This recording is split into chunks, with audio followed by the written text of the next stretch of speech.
Hello again, everybody. This is Mr. Everything coming at you with another Wargaming and miniature video.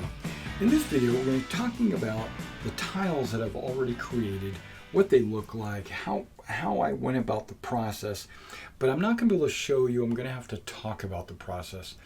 Okay, so let's get started. This is part of our Wargaming and miniature market garden project update. I just wanted to use this as an opportunity to talk about building tiles and how easy it is and how convenient it is. This is about 1/3 of the tiles that I need to finish. I still have a lot of the building materials inbound for me to finish. All right, but in the meantime, I'm going to lay out a table here, and I'm going to show you how easy it is to lay out a table when you have a tile set. Also, this is half of a ping pong table. The other half is folded up. So what that means is you're looking at a 4.5 foot wide this way, because normally a ping pong table is 9 feet, and then you have a 5 foot wide width right here. So what I plan to do tonight is just do a 4x5 setup, and it's going to have like a few extra inches on the side there with no tiles. Let's go ahead and begin. All right, now you get some brown cork. Okay, that's what I'm using, the thick brown cork. It's about 3/8 of an inch. Yeah, because 4/8 is half an inch, and it's just shy of half an inch. Okay, and then I bought some 3mm or 1/8 inch craft ply craft ply nominal plywood, right? This is a 12x12 tile. And then you get these in 12x12 tiles as well. And all I did was spray the back with either a Loctite or Gorilla or 3M spray adhesive, and then you just take it and center it on your wood and set it down and glue it down to the wood. It's that simple. Okay, let's put this to the side. All right, then once it's glued down, you take a dark green spray and you spray the edges of your tile, right? So you spray the edge all the way around. Doesn't matter if you get the green on the top or the bottom, it doesn't matter. Just spray the edges, because you're not going to be applying any flock or anything on there, but you do want it to be green so that when the two tiles sit side by side, it disguises and you don't have any glaring discoloration or anything showing through. Okay, so that's what these tiles are. They're all basically the 12-inch ply with the cork glued on top. Now what I found was the cork was closer to 12 inches than the ply. The ply was actually about 1/8 of an inch short of 12 inches. But when you put the cork on top of the ply, you can see that there's very little overlap around the edge.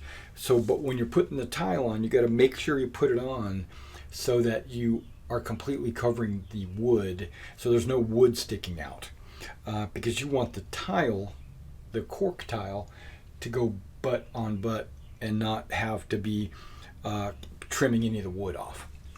Okay. Once you have your tiles, then I took a painter's brush, a 1-inch brush, and watered my Elmer's glue down about 50%. So we're looking at 50% Elmer's, 50% water. I put it in a coffee cup, mixed it up, and then I slathered it all over the cork tile. And then in addition, you'll notice that some cork has little divots and holes and gaps in the divots. Cork. Like you can see some right here, right there, down inside there. So when you're applying the glue, make sure you work some glue down inside those holes. P.S. When you get cork, it has a rough side and it has a smooth side. I put the rough side down on the wood and left the smooth side on the top. That way there's less divots, less holes. Okay. Once the tile is completely covered in glue, then what I do is I decide, well, first of all, before I even start the tile, I decide what kind of a pattern I want to make, or what kind of a design I want to put on the tile, or what is that tile going to represent. Do I have a plan for that tile or not? Because some of these tiles I didn't have a plan for. I just threw them together. But like this tile, I wanted there to be a zoned area that could either be a field or it could be tree section. So if I had this on the table, I could drop a couple of trees down, and now you can see where the wooded area is. It's pretty denounced. This is the wooded area. Or if I have no trees on there, then that could just be part of the open grassy field. Okay, so how I did that was I scattered some earth tone. This is a blended turf, and this is earth tone, this yellowish color.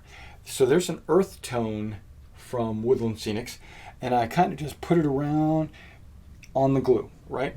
Okay, I kind of made it heavy in there. Underneath out here, you will see earth tone on the glue, but it was thin. It was like over sprinkle, right? I ignored that. I came back in with some dark green to delineate the actual line of the wooded area. And then once that was on, I sprinkled a little bit of the ground scatter on there as well. That's this light green inside there, because I knew I wanted to make it a possible wooded area. So I wanted some like leaves and stuff on the ground. So I just sprinkled those on top. And then I did Woodland Scenics over this entire thing. Woodland Scenic blended turf. The blended turf could have possibly have gotten on top of the dark green or the yellow, but you just try to avoid that. And if any of it gets on there, it's okay, because it's all terrain, and terrain is always better to be random. Okay, so that's how I did this specific tile. Now the roads, okay, the roads were done a little bit differently. I have these 6-inch wide by 12-inch long tiles. So 2 of these side by side would equate to a 12 by 12. I figured out about how wide I wanted to make my roads, and then I took the X-Acto knife and I cut out a V shape. I just took the knife, cut there, took the knife, cut there, and made these little side ditches beside the road. And then I lathered it with glue, and I put the like a dark, you can put any color gravel, but basically this is a gravel that I use as like a ballast. It's a fine ballast for model railroading, and I filled that in, and then I took my green, dark green, and I sprinkled it down inside the ditch. And then I took the Woodland Scenics and finished it, and I let it dry. Then I came back later with a second coat, and I put a little bit of glue down on these spots here, and then sprinkled some ground scatter on there. So you get this light in the ditch look. You get some dark green colors inside the ditch, and then I put some dark green in the center here, like it was a road. And then I even have some clump foliage that I glued in these 2 spots right there. But on a lot of these roads, like this one, you would see there's quite a bit of clump foliage glued along there, and they're different color clump foliage. And you can see the center of this road was actually the blended turf. I was experimenting with the dark turf just to see what it would look like. I don't like that look. It's a little bit too dark. The blended turf makes it match like the side of the road. So it just depends on how you want to do your roads. You know, if you wanted it to be like a paved road, you might consider using black ballast, because they make it's like a coal. It looks, I think they make it originally for trains to be used as like coal, but I would use it as asphalt, or you could even use a light gray. That's what I'm going to do in my city as cobblestones and things like that. Okay, so that's how I did, and I measured these where I would cut because I wanted my roads, when they butt up together, I wanted that path, the ditches, to be the same width.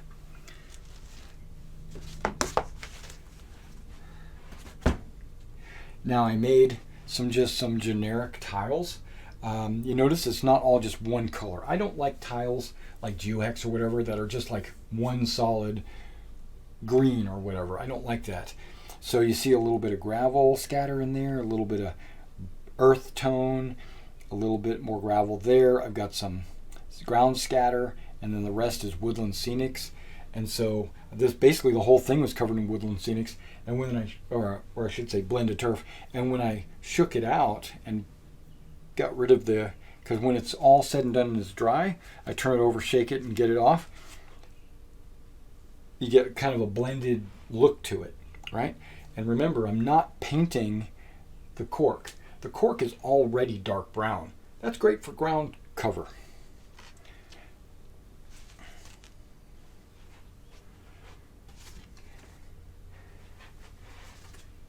Now I did a couple of these smaller 6-inch ones as if they would be woods. This could be woods, or it could just be the side, just could be fields or whatever. It just depends on what you put on top of them.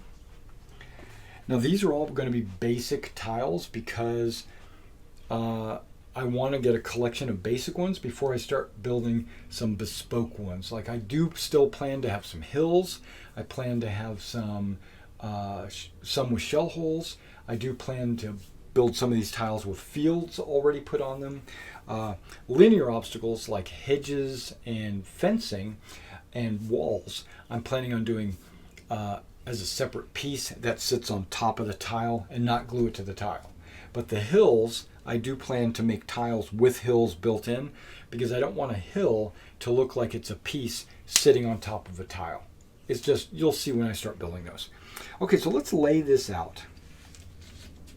I built some tiles with just a footpath that walks through it. Okay, so we're going to put that. I already have a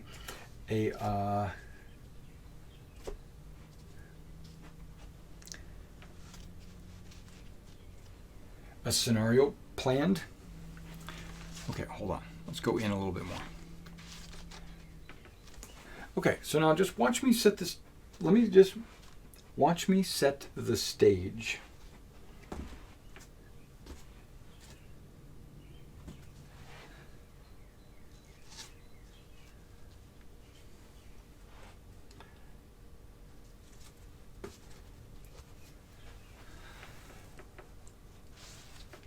Okay, remember this is 6 inches, so I added another second piece of 6 inches, so you get another foot.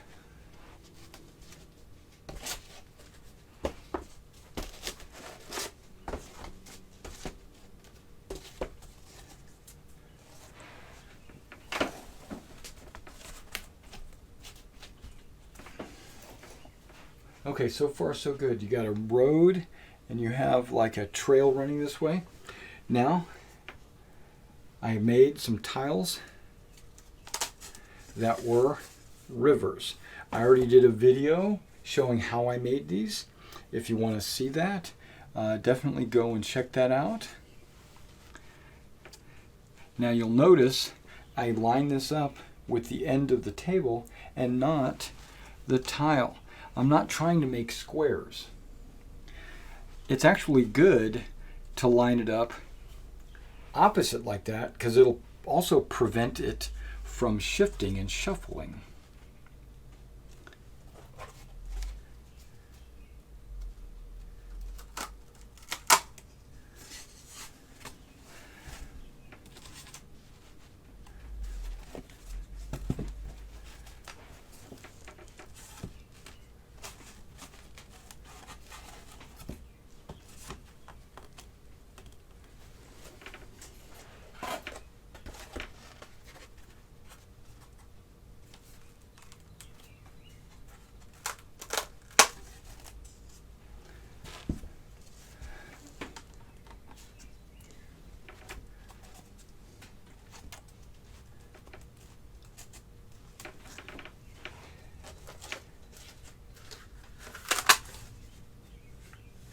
Okay, now I made some river pieces with roads.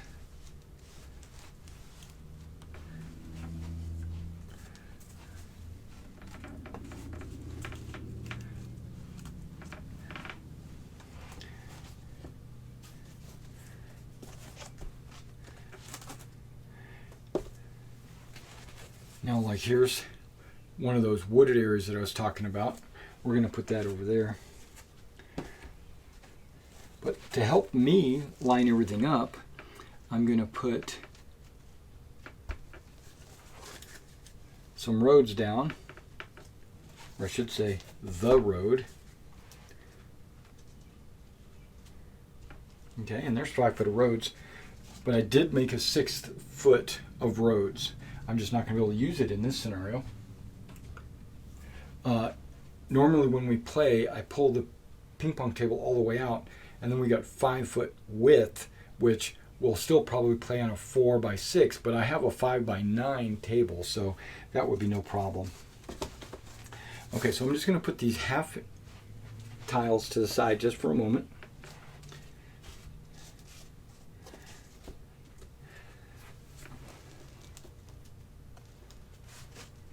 And I put that tile there because it's not really set up to be woods. There's none of that dark outline. If I wanted a tile like this to be woods, I could just put a wood thing in there, but I don't need it to be woods. And because I know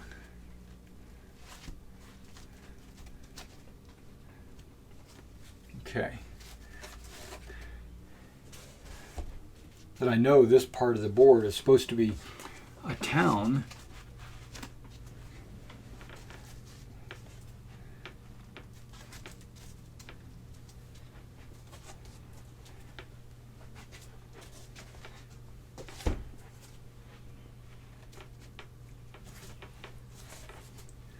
actually that's supposed to be part of a town as well.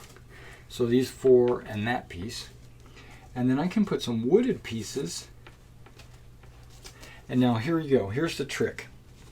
When you make your tile, you don't always put it dead center like that. You put it off to the side. So now I could put this like this, with the woods right next to the road, or I could put it like this, because then it would be booted up against the road, or I could do it like this, where it's far away from the road. Or I could put it over there, and then I could put that there. Okay. And I think I want to make this kind of a wooded.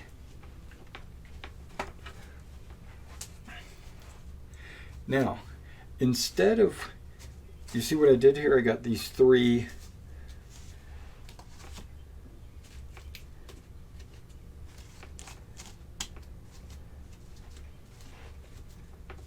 I've got these 3 single tiles right here because the road and this make the tile. You don't have to do that, right? You could take this piece. I'm going to put this over there. I could probably put it over there either way. I'm going to put this right up against the road. And then I'm going to use this piece down here. So now it's not a square grid. Like that side is all square grid. Boom, it's set up. Take my bridge. Take a couple of buildings.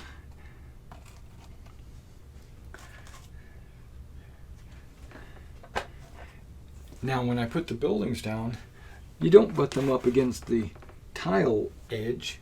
You let them overhang like that, so that, or even the corner. So you kind of disguise the fact that there's an actual line there. Like I know I wanted this to be woods. There, that shows that that's woods. If I wanted this one to be woods, and that one to be woods. So now you can see that there's like these 3 wooded areas. I don't have to lay down the wood tiles because I did the terrain. Do I want this to be woods? Okay. Now I don't want this to be woods, even though it does have the outline. I don't want that to be woods. And then if I wanted to lay down walls and hedges, I thought about this. I could lay down some fields like that and cover up corners or angles. Supposed to be a couple of buildings over here.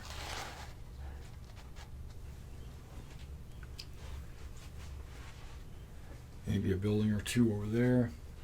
And you can see how it's coming together.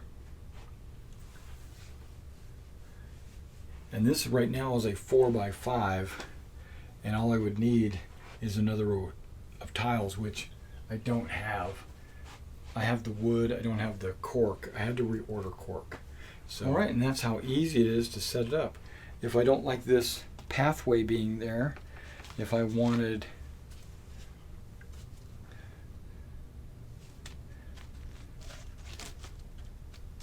the pathway to be over there, I could do that. You know, if I don't like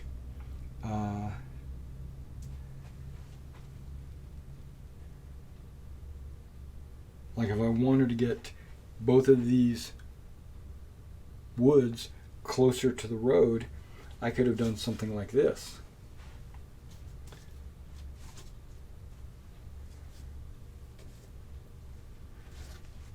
Right?